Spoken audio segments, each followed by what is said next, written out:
In each episode, we see what's happening in a biblical text and how it sheds light on Jesus and his gospel. Let's jump in.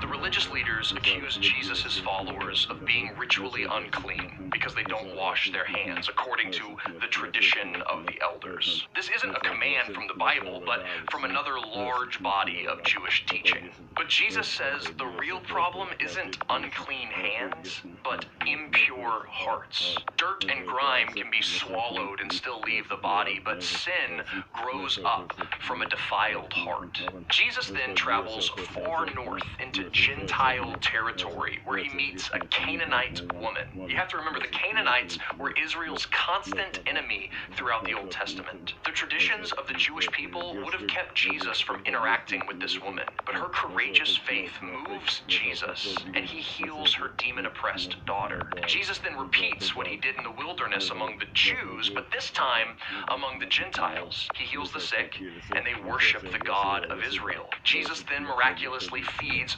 4,000 men, as he did before with the 5,000. But the Jewish religious leaders don't understand what Jesus is doing, and they demand a sign. Jesus tells his disciples to beware of their leaven. He warns them to not let the unbelief of the Pharisees and Sadducees spread to them as leaven spreads through dough. Jesus reminds them that they picked up 12 baskets in the wilderness among the Jews and 7 baskets among the Gentiles. The 12 baskets would have reminded the Jews of the 12 tribes, which was a sign that Jesus was bringing salvation to all of Israel. Likewise, the 7 baskets represented a sign of heavenly favor. Jesus was not just saving the Jews with their laws and their traditions, he was saving the entire world, even those who did not know the laws and traditions of the elders. No matter where you come from, Jesus can provide healing and provision for you. He does not perform his miracles or bring his kingdom to